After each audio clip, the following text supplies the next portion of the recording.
O Allah, guide me among those whom Thou hast guided aright, and preserve me among those whom Thou hast preserved, and befriend me among those whom Thou hast befriended. Bless me in whatsoever Thou dost grant me, and deliver me from the evil of what Thou hast judged. Surely Thou judgest, and none can judge against Thee, and he whom Thou befriendest is not disgraced. Blessed art Thou, O Lord, and exalted be Thee above what they set up besides Thee. I bear witness, nothing deserves to be served besides Thee, and I bear witness that Muhammad is Thy servant and apostle. Amen.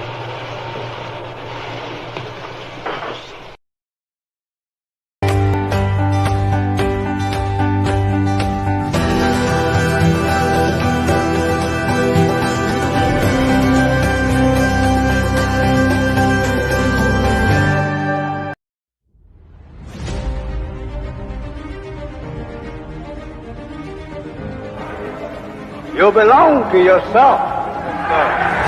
You're an independent people, created from the nation of free people. Yes, sir.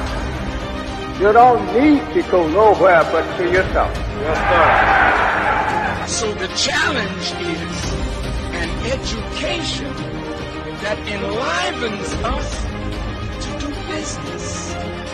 Business is the activity of life itself. Every creature is born with the inherent ability to attract out of this material earth what it needs to perpetuate its species.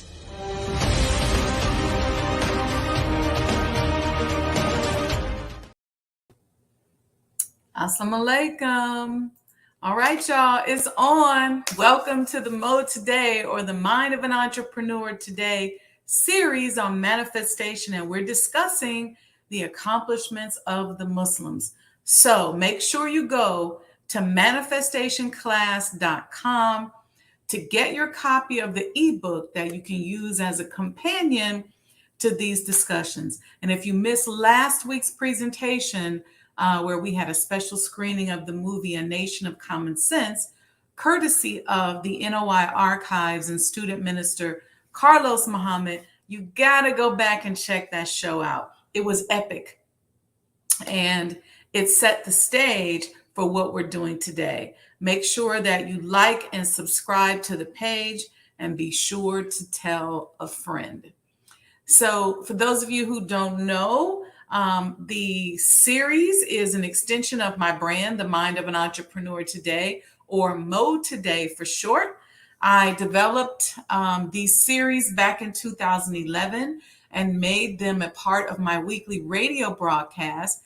And they became the foundation for the books and some of the other work that I've done in this space. So the brand of services and products, we explore mental strategy and offer free game on how to navigate the world of business. I offer a very unique approach to business that combines traditional disciplines with consciousness.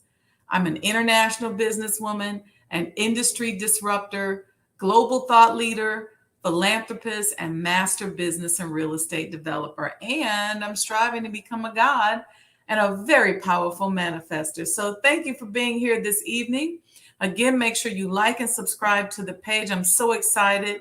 My goal for this whole entire movement that I started back in 2009 is really just to help marginalized people around the world gain access to tools and strategies that will help us to become stronger, healthier, happier, wealthier, and to experience more love. And I'm working to build a model using mental strategies that will help make doing for self infectious.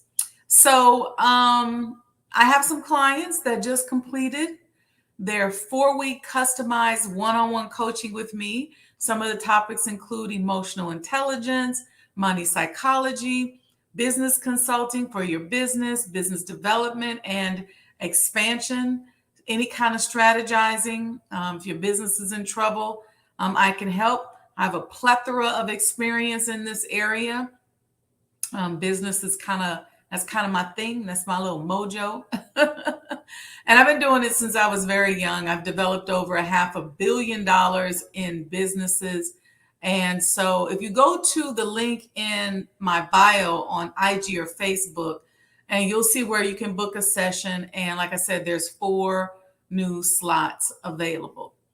So welcome. I see y'all in the chat. I hope you have your thinking cap on tonight and that you're ready to dive into some details, because we're going to go to econ class tonight.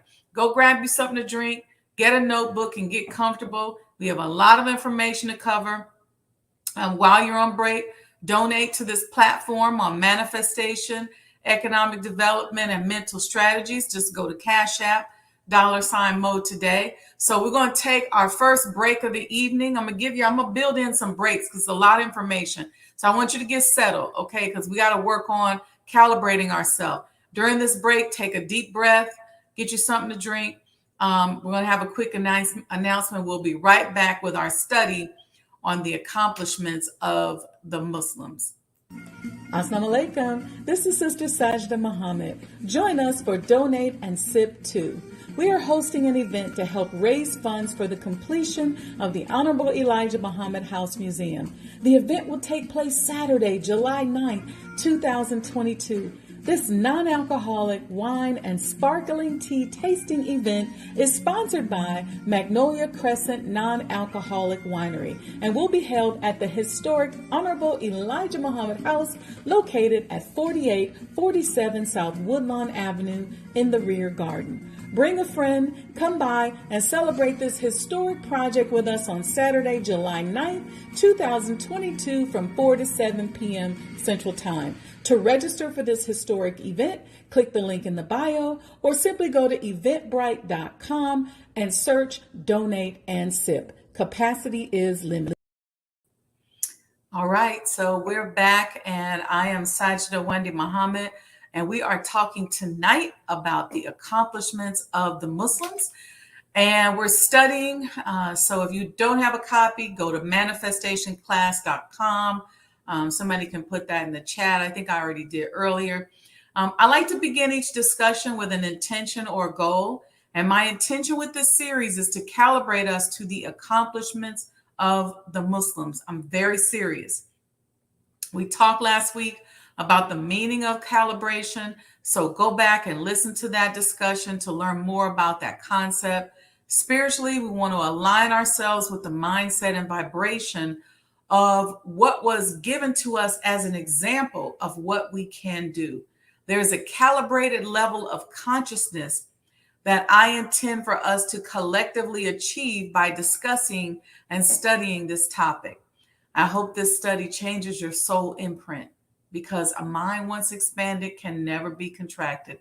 So the question is, what level of consciousness was utilized in order to achieve the example outlined in the accomplishments of the Muslim? All right. So in the movie, A Nation of Common Sense, which we saw last week, and in the document entitled The Accomplishments of the Muslims that you can get by going to manifestationclass.com,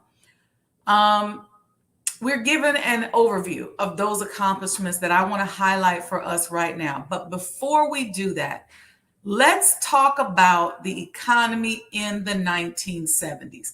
So from about roughly the early 60s to the mid 70s, but really right in that height of the early 70s, this empire blossomed and exploded. The groundwork had been laid, of course, since the 1930s. But to give us some perspective, I want to talk about what was happening economically in the 1970s. Okay. So we can put that in the chat. What was happening economically in the 1970s when the accomplishment of the Muslims was at its zenith, if you will. And excuse me, this is important because with all the information sources that we have today, it's easy to get scared and run out of future. Put that in the chat. I will not run out of future. So it's so easy to start getting scared and running out of future and start panicking and giving up when you hear all of the economic gloom and doom that is being broadcast across the airwaves. Usually about once a week, I take time. I was doing it the other day in the car. And I just start digging into the markets and just see what's happening. But there's so much gloom and doom that you don't want to stay there. Look at what the Honorable Elijah Muhammad and Muslims were able to do in the late 60s and early 70s. All right. The 1970s saw some of the highest rates of inflation in the United States in recent history. In turn, interest rates rose to nearly 20%. Put that in the chat.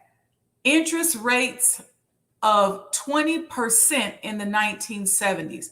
I want you to type in this because this got to go deep into your subconscious because we're calibrating to this. Interest rates were at 20%.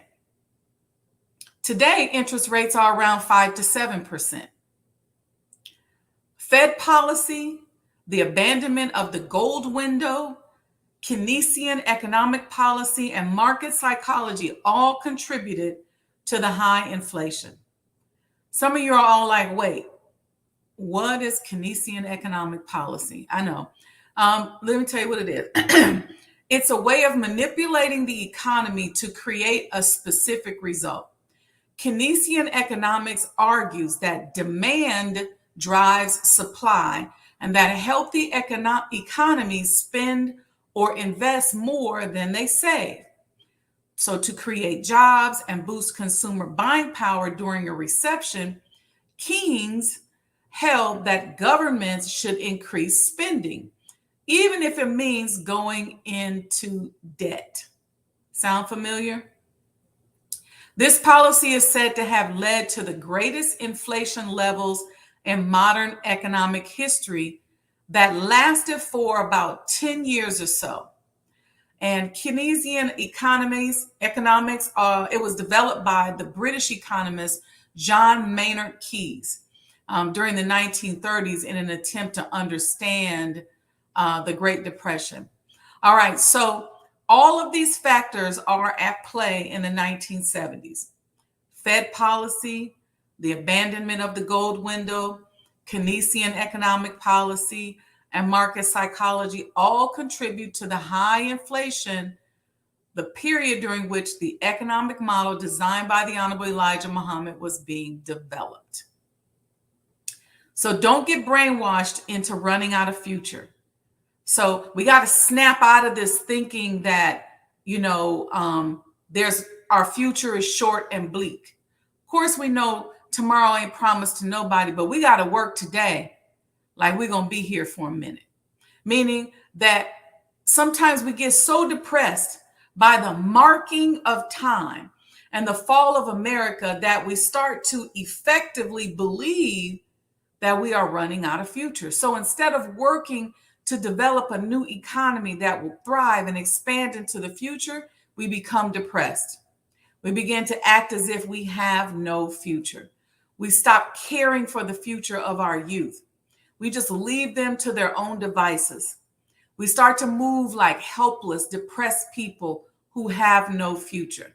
That's why I love the title of President Barack Obama's book, The Audacity of Hope. Let's put that in the chat, The Audacity of Hope. Because we have to hope for a better future for ourselves. We have to work for a better future for ourselves. And we have to work to ensure that our children inherit a better future than what we inherited. My mother taught us that each generation should do better. So we can't afford to be running out of future, laying down, talking about I'm getting old, I'm sick, I don't feel good. Get up off your butt and get in shape and get yourself together. In essence, when our hope diminishes, and we run out of future, our mindset begins to mimic what it appears is happening in the economy, which causes the inflation of fear in our spirit. Once our mindset is impacted, our actions, choices, and ability to manifest are also impacted. Let me tell you something. We got to eat today. We have to develop today. We have to work today. We have to preserve our history today so that we can pass on what we've built and equip the next generation with the tools they need so that they don't have to start all over again. Are we going to inherit a scorched earth, or is the bottom rail going to be raised to the top? To the top of what? What's the use in saying that the bottom rail will be raised to the top if there is nothing to rise up from and rise up to? And if we're taught that we are that bottom rail that will become the top rail, what does that mean? What's beneath us? Or what makes us rise to the top? Is it our way of life? Is it our civilization? Is it the way in which we move around the world? Is it the way in which we lead in economic endeavors? How are we going to receive our inheritance if we give up on the future? We have to find a glimmer of hope and snap out of this functional depression that we are in. I know it's hard, but both Bible and Quran speak of the triumphs of the faithful. The table is already prepared, brothers and sisters. Now let's prepare ourselves, calibrate ourselves so that we can sit at the table and eat and invite others to the table to dine with us. All right, y'all all right? Let me know in the chat. Let's get back to the 1970s. All right. Went off on a tangent a little bit. In the 1970s, many factors contributed to a very poor economy. Okay. The Vietnam War had been going on since 1955, and the United States entered an economic recession. High unemployment, in addition to oil shortages and inflation rates, aggravated the situation. Now, the Federal Reserve determines how much currency or money is put into circulation. If the market is flooded with currency, the US dollar will lose value. Sound familiar? So printing trillions of dollars and seeding the economy is based upon an economic theory that has consequences that we are living through today. Yet, when the talking heads begin the analysis, they make it seem as if there are not man-made conditions. And if a man made the conditions, then a man has the power to change the conditions as far as I'm concerned. When money loses value, prices on goods and services go up. This is the cycle of inflation. And in the 1970s, there was no policy to deal with this situation. The unemployment rate was 8 to 12% in the 1970s. Put that in the chat. The unemployment rate was 8 to 12% in the 1970s. How many of y'all know what the unemployment rate is today? I'll tell you. Today's unemployment rate is around 4%. Okay. With high prices due to inflation and a lot of people out of work, the United States in the 1970s entered a recession. Some people call it the Great Recession. People were not able to buy a lot of things, so businesses did poorly.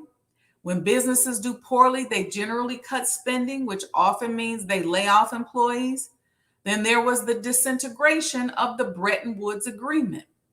How many of y'all know what the Bretton Woods Agreement is? Let's put that in the chat. What is the Bretton Woods Agreement? The Bretton Woods Agreement is what put the global economy on the gold standard in 1944. Under that agreement, the United States dollar was made the reserve currency, and it was most closely associated with the price of gold. From the 40s through the 70s, the global economy grew in leaps and bounds, which meant that the US dollar was in high demand. Over time, foreign banks took on more US dollars than the US had in gold, which meant that the US could not maintain a 1-to-1 ratio for the two currencies. This kind of thing isn't a huge problem until people start trading their cash in for gold in large droves. But that only happens when inflation rises. Well, rise it did in the back half of the 60s and the early 70s, and people began trading cash for gold in droves. In 1971, President Nixon stopped foreign markets from trading in U.S. currency, and shortly afterwards, the global economy moved off the gold standard, untethering the dollar from anything fiscally tangible and moving us into a pure speculative territory. This change in the economic stability eroded U.S. and global faith in the dollar, and the skepticism played a major role in the recession and rising inflations of the 1970s. Now, the Honorable Elijah Muhammad predicted at that time the fall of the dollar. You can read about that in The Fall of America. In the midst of this economic climate, though, he built a $75 million empire. And with the same economic conditions repeating itself today, we are primed to do the same if we pool our resources and follow his blueprint. So think about this. He predicted the fall of the dollar. And while understanding the economy and predicting the fall of the dollar, he then designed an economic plan in the midst of that prediction. And here we are today, living through much of the same economic conditions. Would it not make sense that this economic blueprint would work today? All right, let me give y'all another break. I know this is a lot, so let's take a quick break for a quick announcement, and we'll be right back with our study on the accomplishments of the Muslims. While we're on break, donate to this platform if you like the information you're receiving on manifestation, economic development, mental strategies, cash apps. This cash app, Mo Today, $ Mo Today, is scrolling across the bottom of the screen. And we will be right back. Assalamu alaikum. This is Sister Sajdah Muhammad. Join us for Donate and Sip 2. We are hosting an event to help raise funds for the completion of the Honorable Elijah Muhammad House Museum. The event will take place Saturday, July 9th, 2022. This non-alcoholic wine and sparkling tea tasting event is sponsored by Magnolia Crescent Non-Alcoholic Winery and will be held at the historic Honorable Elijah Muhammad House located at 4847 South Woodlawn Avenue in the rear garden. Bring a friend, come by, and celebrate this historic project with us on Saturday, July 9th, 2022 from 4 to 7 p.m. Central Time. To register for this historic event, click the link in the bio or simply go to eventbrite.com and search Donate and Sip. Capacity is limited. All right, y'all, we're back. We're going to get into this. I had to give y'all a break because it's a lot of information. Let's look at a few statistics from the 1970s before we go deeper into the accomplishments of the Muslims, okay? Let's just look at food prices so that you can calibrate your mind to this. All right. Milk was 33 cents a quart in 1970. Somebody type that in the chat. Milk was at 33 cents a quart in the 1970s. That's actually $2.44 per quart by today's standards. Now, today, milk is priced generally per gallon. So that would be $9.70 per gallon. Y'all hear me? Milk at that time was about $9.70 per gallon. Today, milk costs, according to the USDA, $3.50 or so per gallon. Okay, so you see prices, right? So you hear all this gloom and doom about our economy, got y'all all depressed, got you running out of future. You don't want to do nothing. You panicking. But back then, milk was $9.76 a gallon, and today it's $3.50. Check out bread. Bread was 24 cents a loaf in 1970. That's $1.81 today. Now, today we're paying $2.50 a loaf. That's only 69 cents more than we were paying 52 years ago. Are y'all getting a picture of the economic conditions that was happening in the late 60s and early 70s? Let me know in the chat if you're getting a picture. In 1970, the average new car cost around $3,542, and a gallon of gas was 36 cents. All right. Now, today, that's $26,800 for that same new car in 1970, and $2.60 a gallon for gas. Now, we know our gases are higher, but $26,800 for a car, okay. Today, you could get you a Buick Encore and a Chevy Camaro, a Kia, a Hyundai. Y'all get the picture. I think you understand that we're comparing. We understand that we're talking about very similar economic conditions, and in a lot of cases, even worse economic conditions when this $75 million plus empire was built. The Honorable Elijah Muhammad designed an entire ecosystem and an economic structure in the midst of the worst economy in modern day history. All right, so let's go over some of the accomplishments of the Muslims. Y'all all right? Okay. The capital holdings at that time of $75 million plus in a diversified range of businesses and real estate. Okay, so it was estimated at roughly $75 million, and the businesses were various industries and various different types of real estate. So $75 million in 1974 has the same buying power of $450 million today. Somebody type in the chat $450 million today. All right. Weekly income from this economic program in the early 1970s was about $750,000 a week is what they were making under this economic blueprint, which today would equal about $4.5 million. Okay. Now, that may seem like a lot of money to some of you, but today we have individuals in our community who earn in the neighborhood of those numbers, like Jay-Z at $470 million, Kanye, $250 million, and others. And we certainly have our fair share of millionaires and billionaires in our community who have made money outside of entertainment and sports, like Clarence Wooten, Dr. Michael Roberts, Robert Smith. So you may be saying, well, then the accomplishments of the Muslims was not that big of a deal. Well, wait a minute.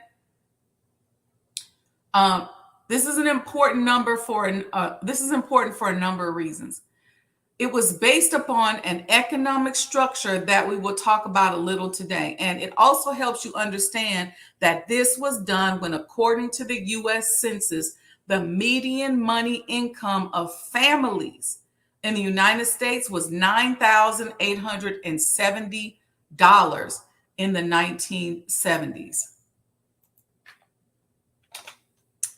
And the median income of families of Negroes or Black people and other races was $6,520 in the 1970s.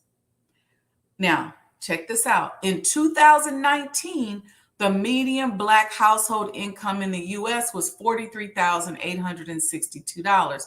So this empire was built through an ecosystem supported by Black people who were considered to be poor in the late 60s and early 70s.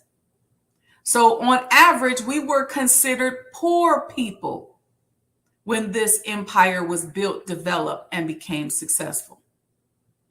All right. The Honorable Elijah Muhammad owned 7 passenger and cargo planes, including a $1.5 million Lockheed Jetstar plane. Oh my God, I wish I could have a replica of this Lockheed Jetstar plane to display in the back of the Honorable Elijah Muhammad house. Let's just put that out there. There was a complete trucking fleet, including tractor trailers, refrigerator vans, and piggyback equipment to move produce from farms to market.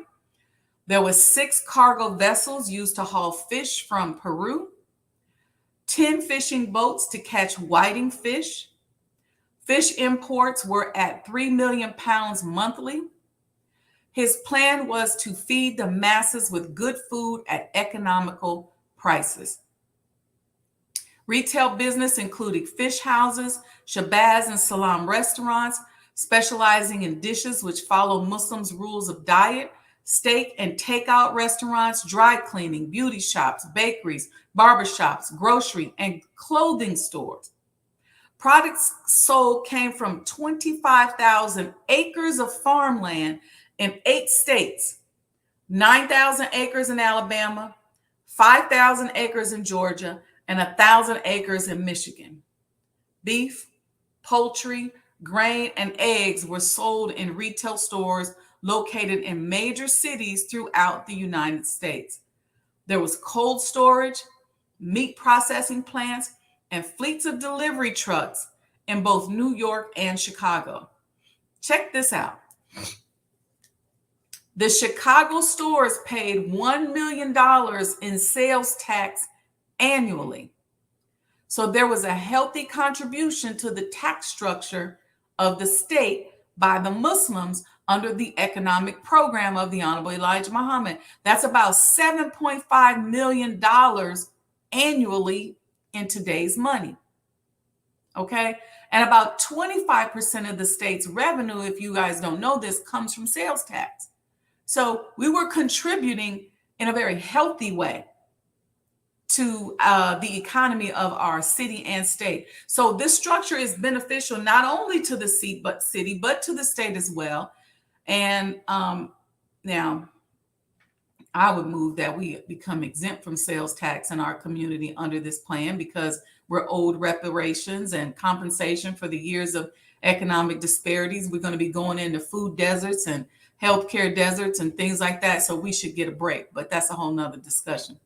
All right. The Honorable Elijah Muhammad also purchased a bank called the Guaranteed Bank and Trust Company, which had assets of $10 million. Okay. Now that's about $75 million in today's money. This was a small bank that likely would have grown exponentially had it remained open. Today, just to show you how banks are categorized, a small bank is an institution with assets of $600 million or less in 4 of the previous 5 calendar quarters. Now, the growth rates of banks depends a lot on things such as asset growth. And I don't want to go into banking basics, but when we deposit our money in a bank, it becomes a liability that they then must invest to gain a return. And it will be interesting to see how this would have been restructured more fairly over time. That's a whole nother study. Okay, the printing plant for Muhammad Speaks newspaper was valued at $1.5 million and circulated 500,000 papers weekly, and was among the biggest Black weekly newspaper. Muhammad's Temple number 2 in Chicago was worth $4.4 billion. That place is now known today as Mosque Mariam, with more than 76 mosques throughout the U.S., including a building in Harlem valued at $1 million. Who was the minister in New York that helped to build that aspect of the real estate portfolio? I'll let y'all think about that one. There are real estate holdings in Chicago, Phoenix, Mexico. There was a 4-engine Constellation airplane used to fly citrus from Muslim-owned farms in the South, as well as fish from the Caribbean. Annual investment in new businesses exceeded $6 million. I'm going to say that again. Put this in the chat. Annual investments in new businesses exceeded $6 million. So there was a development, there was a cycle being created with the infusion of money into these businesses annually. He had developed plans to build a hospital and a university. The Muhammad University of Islam independently educated over 1,000 students. I think y'all get the picture. All of this was done during a period of rising prices, inflation, the decreased demand of the dollar, and rising gas prices, and a whole host of other economic indicators that align with today's economic conditions. Y'all all right? Okay, now let's keep going. Let's talk about the basic components of an economy. Let's put that in the chat. The basic components of an economy. The Honorable Elijah Muhammad designed an economy around the basics of food, clothing, and shelter. Unity, pooling our resources, and an ecosystem was the engine that drove this economy. It was all rooted in Islam as a base. But this was not built based upon unity of all Black people or all Black people working together. See, we got to get that out of our mind. A lot of us run out of future and get depressed because when we think about all of us uniting, we can't imagine. This was a subset of those in our communities with like minds. We can do that. The hard times like rising prices and racism and economic disparities drove us, in my opinion, to unite across religious and socioeconomic barriers. But get that out of your head that everybody got to be all alike. I think it was Brother Nuri who said, unity does not mean uniformity. And I would say, don't mean that everybody got to unite, and it doesn't mean that we all have to be the same. We need subsets of us that are thinking and supporting to begin to create this ecosystem. All right, so the basics, food, clothing, and shelter were broken down like this. Y'all can put this in the chat. There was land. There was the exchange of information or a means of communication, the Muhammad Speaks newspaper. There was independent education. There was food. There was clothing. There was shelter or residential real estate. Of course, there was commercial real estate. There was finances like banking and the economic plan. And there were other related ancillary businesses that delivered much needed goods and services into our community. Now, the basics of economics that we learned today is supply and demand. Somebody put that in the chat, supply and demand. That's the basics of economics that we learned today. And we got these crazy people that come in our chat every once in a while, but we just block them out. That's how we do that. Okay. I did a talk on the Mind of an Entrepreneur show that can be found on Spotify, where I talked in depth about how economics is not really a science. The economists would have us think that economics is to business what biology is to medicine. And it's just not true unless the economics and the biology are manipulated. All right, think about that for a minute. Okay. We'll talk about that later. I won't go deeper into that. Okay. When we think about a local economy, somebody type local economy in the chat. When we think about a local economy, we're referring to the interconnected markets and networks within a particular community. A local economy is the interconnected markets and networks within a community. The local government, organizations, businesses, and people all contribute to this economy. When we talk about a national economy, like the UK or US, we're referring to a system for distributing scarce resources. And this type of economy is based on the fact that resources such as workers, land, and raw materials are often limited. Demand, however, is infinite, according to what we learned, the basics of economics. Although this principle of distributing scarce resource is at the heart of any economy, national governments often have radically different approaches to how they mold and manufacture their nation's economy. That's why the US economy, for example, is different from the Chinese economy. And there are different types of economic structures like capitalism, socialism, communism, etc.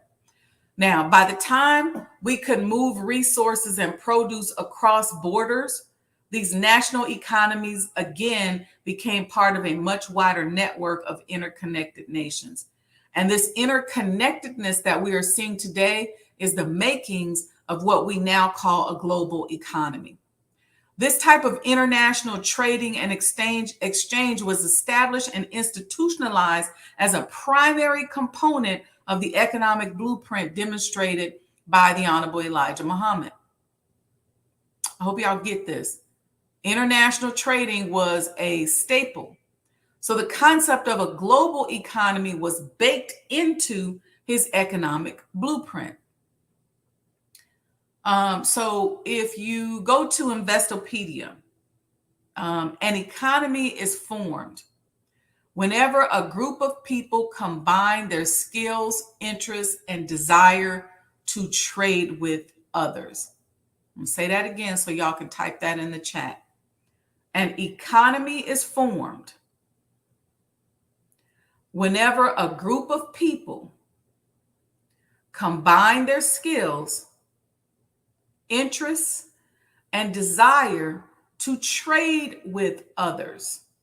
Let me say it one more time. An economy is formed whenever a group of people combine their skills, interests, and desire to trade with others. Essentially, when people start to trade because they think it will make them better off, an economic market forms. I'll say that one again. When people start to trade because they think it will make them better off, an economic market forms. So not only did the Most Honorable Elijah Muhammad build an economy, he developed an economic market. That's what we're pushing with our Black Muslim Business Directory in developing an ecosystem, the economic market, because when people start to trade because they think it will make them better off, an economic market forms. So we in turn believe that trading will make us better off as a people. And if we begin to pool our resources, we are doing what? Creating an economy. So when you hear me say that the Black Muslim businesses are a new emerging economy, this is some of what I'm referring to. This subset of individuals who have begun to introduce much needed goods and services into our communities and who have decided to work to circulate our dollars among ourselves in an effort to strengthen ourselves. Rooted in the 90 years of service experience of the Nation of Islam, we are an emerging market worth doing business with, investing in, interacting with, recognizing, and learning from. All right, so y'all all right? Now, let's take a look at the 4 factors that influence an economy and think about how the economic model developed by the Honorable Elijah Muhammad addressed these 4 factors. Number 1, living costs. These are the 4 factors that influence an economy. The 4 factors that influence an economy. Number 1 is living costs. The cost of living is tied closely to the economy. It's defined as the amount of money needed to cover basic expenses such as food, housing, taxes. This cost is measured by the inflation rate. As goods and services cost more, the power of a unit of currency lessens. Number 2, employment rates. A booming economy will also mean that rates of employment increase. As more goods and services or resources are in demand, more people are needed to provide them, creating more jobs. The same is true of the opposite. When demand is low, there are fewer jobs. Number 3 is government spending. The performance of a country's economy will impact the policies and spending of the government. As businesses make more money and pay more tax, there is improved cash flow, allowing the government to invest in infrastructure and services. And number 4, quality of life. As a country's economy grows, there are more resources available to spend on sectors such as education and healthcare. What's more, it means that there are more jobs available, a reduction in poverty, and overall improve well-being for the people in that economy, at least in theory. So I want you to take note, because we're going to give a homework assignment in the middle of the class tonight. For homework, I want you to think about how Muhammad's economic model addresses the 4 economic indicators listed above.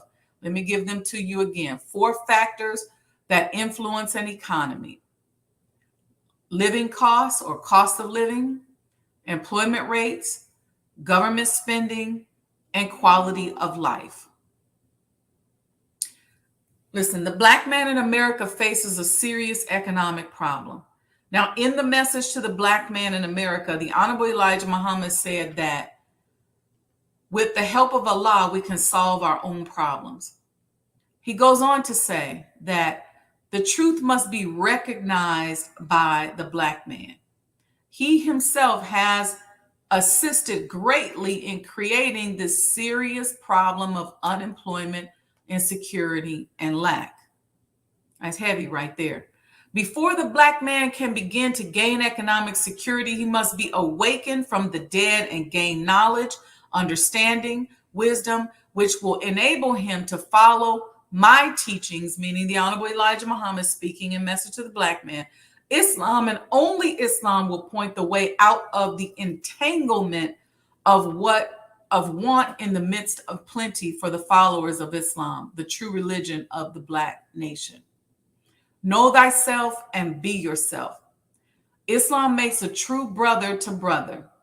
If this be true, how can a believer or a Muslim be a true brother to another believer and boycott his brother and support the enemy? It's heavy right there. The believers in truth, Islam, must stop looking up to the white race for justice and take the following steps to correct the problem. Okay. I hope y'all doing okay. We're going to go into what he says. Let me take a quick break here. Wake y'all up a little bit. Let me let the minister talk to y'all for a minute. Muslims, you shouldn't be around here looking to white people to give you a job. Go look in Message to the Black Man and the Economic Blueprint. And if there are 4 of you, 6 of you, 8 of you together, pool your resources, go into business and set up business all over the south and west side of Chicago. But if you poor and we poor, hell man, we can't be around here poor. I want to see rich Muslims. And if you obey Allah, there's no reason why you can't make a business successful. You just have to get up and stop being lazy and trifling and go do something for yourself.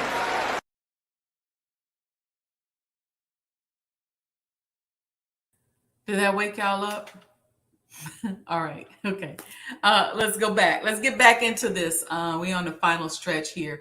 Let me know how y'all doing. Y'all enjoying this content? We take these breaks. Make sure you donate to the platform at $Mo today via Cash App. The Honorable Elijah Muhammad said, acknowledge and recognize that you are a member of the Creator's nation and act accordingly. Acknowledge and recognize that you are a member of the Creator's nation and act accordingly. Can somebody put that beautiful quote in the chat? Acknowledge and recognize that you are a member of the Creator's nation and act accordingly. Somebody said we woke. Okay, this action in the name of Allah requires you and I as a Muslim to set an example for the lost found, your brothers and sisters in the wilderness of North America. This requires actions and deeds, not words and lip service. So the following blueprint, he says, shows the way. Number 1, we're going to put this in the chat as we go along. Recognize the necessity for unity and group operation activities. Recognize the necessity for unity and group operation activities. Number 2, pool your resources physically as well as financially. Say it again. Pool your resources physically as well as financially. Y'all know I talk about this all the time. Creating an ecosystem. There's not an event that I have or anything that I do where I'm not trying to find a way to seed our ecosystem. So pool your resources physically as well as financially. That's number 2. Let's put that in the chat. Pool your resources physically as well as financially. Number 3, stop wanton criticisms of everything that is Black owned and Black operated. Stop criticizing everything that is Black owned and Black operated. The white man's ice ain't colder. His water ain't more refreshing. Yes, there are times where we need to step up our game when it comes to service and quality, but you can be patient. You patient with people who don't look like you, but you go shop with them and make them billionaires. And they become culture vultures and create an entire platform where they just steal our culture and we jump on there, go on Walmart and make all these videos. They don't even look like us. But when it comes to somebody that looks like us, we got all kind of criticism. So the Honorable Elijah Muhammad says to us, stop wanton criticisms of everything that is Black owned and Black operated. You got to shop with intention. Your money psychology should be to work to support Black businesses. You might have to drive an extra exit to go shop with your brother or sister. You may have to wait a little longer to get things in. You may have to exercise some patience, but don't be overly critical and don't spread negativity about people and don't shadow boycott your brothers or sisters. Here's number 4. Keep in mind, put this down, jealousy destroys from within. Now, this is key because I know a lot of us have run out of future. And so we jealous of somebody else who feel like they got a big future in front of them. And so we try to, in an effort to make ourselves seem right, or an effort to make it seem like we've been making the right decisions all along, we try to stop the person that's making a lot of progress instead of joining with them and say, hey, can I roll with you? Can I run with you? We don't do that because we know we've been around here not doing what we're supposed to do. And so when somebody else comes and does something that we can't even fathom doing, we jealous. We want to stop them. We mad. We got criticism. We got something to say. Trying to tell them what to do. Keep in mind, jealousy destroys from within. Number 5, observe the operations of the white man. Put that in the chat. Observe, study the operations of the white man. He is successful. He makes no excuses for his failures. He works hard in a collective manner. You do the same. The Honorable Elijah Muhammad goes on to say, if there are 6 or 8 Muslims with knowledge and experience in the grocery business, pool your knowledge, open a grocery store, and you work collectively and harmoniously. Allah will bless you with success. If there are those with knowledge of dressmaking, this is the Honorable Elijah Muhammad talking, merchandising, trades, maintenance, pool such knowledge. Do not be ashamed to seek guidance and instructions from the brother or sister who has more experience, education, and training than you have had. Accept his or her assistance. This is why I open up. I say, look, book a consultation session with me. Don't worry about how old somebody is. My nephew, Brother Ben X, he and I exchange information all the time. We're always like, look, what you think about this? We pool our mental resources and our financial resources together. This is how we're going to build this economy. The white man spends his money with his own kind, which is natural. You too should do the same thing. Help to make jobs for our own kind. This is the Honorable Elijah Muhammad talking. Take a list from the Chinese and Japanese and go give employment and assistance to your own people when you are in need. This is the first law of nature. Defend and support your own kind. True Muslims do this. Because the so-called American Negro, he says, or I know some of us get thrown off by this word Negro, so we think this book is not talking about them, this message to the black man. We think it's not talking about us because we see the word Negro. So I'm going to substitute. Because the so-called African American has been deceived and misled, he has become a victim of deception. He is today in the worst economic condition of North America. Unemployment is mounting, and he feels it the most. This is the Honorable Elijah Muhammad talking in the 1960s. Does this still apply today? Unemployment is mounting, and he feels it the most. He assisted in reducing himself to his present and insecure economic condition. Listen to those words. Put this in the chat. The Honorable Elijah Muhammad said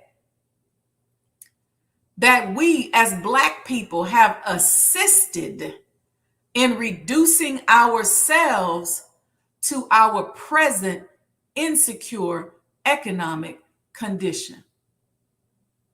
That's heavy right there if you're paying attention. He said that we have assisted in reducing ourselves to our present insecure economic condition. That's a whole class right there.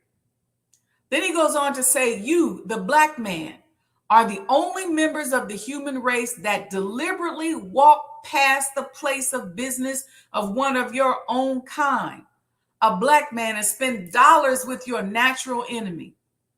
The so-called American Negro or the African American has never in the history of America been known to boycott or criticize the white man as he does his own kind. He thus shows love for his enemy and hatred for his own kind. A true Muslim would never boycott the place of business of his fellow Muslim or Black brother. A true Muslim is proud of the success of his Black sisters and brothers. He recognizes that their success is his success. He recognizes the law of Islam. If one brother has a bowl of soup, you have half of that soup. And I would add another quote from the Honorable Elijah Muhammad. Put this in the chat. Don't withhold your good because another person appears to withhold theirs. You do your part. Let me say that again. Don't withhold your good because another person appears to withhold their good. You do your part. What are we talking about today requires that we be independent thinkers. See, if you're caught up in dogma, if you're a slave, you really can't participate in this because you're waiting on somebody else. You're not going to get up and do something for yourself. And if that's where you are, this is not for you. I'm not talking to you. I'm talking about the independent thinkers, those of us who want to be vanguards in this area of business and economic development, those who desire to calibrate themselves to the accomplishments of the Muslims, the economic blueprint that was set up by the Honorable Elijah Muhammad as an example of what we can do. And not only did he set it up as an example of what we can do, it was done in the worst economic conditions right now in modern day history. Many of us are waiting for somebody else to give us a business or to give us some money. That's what we pray for. But we must first accept the fact that there is nothing that we can't do if we have faith, if we work cheerfully and support one another. All right, so tune in right here next week to the accomplishments of the Muslims. We are going to have Brother Bedford on. I don't know how many of y'all know Brother Bedford, but he's an incredible economist. He's a Muslim brother. He's known as Mr. Notification of Payment Received, but just a great, brilliant economic mind. And he's going to come on with us next week and talk to us about that. If you have not gotten your commemorative Elijah coin, I ask that you go to sajdahhouse.com and get your coin. If you like the content that's here today, support the page. Support us. Donate $Mo today. We have to pay for this software, this platform. Make a donation. You received something. Somebody gave you something. So give something back in return. All right. So let me know in the chat how you guys enjoyed our class tonight. I know we're right at the top of the hour. I want to just put some of these quotes up here. Observe and study the operation of the white man. That's right. Keep in mind that jealousy destroys from within. Magnolia Crescent just said facts. Stop wanton criticism. That's right. We talked about the basics of an economy. We went through that. We talked about the local economy, how all of this is pulling together, the annual investments of $6 million. See, when you hold on to money, it's good to save your money, okay? Because money can save your life. But if you hold on to excessive amounts of money, really all you're doing is losing money, and that money declines in value. Money does not become fertile and it doesn't grow until you spend it. So institutionally, when we begin to invest in one another and invest in projects, then we will see the growth of our money. But when we're sitting on money in the savings account or in bank accounts, number one, all we're doing is letting someone else use our money to make money.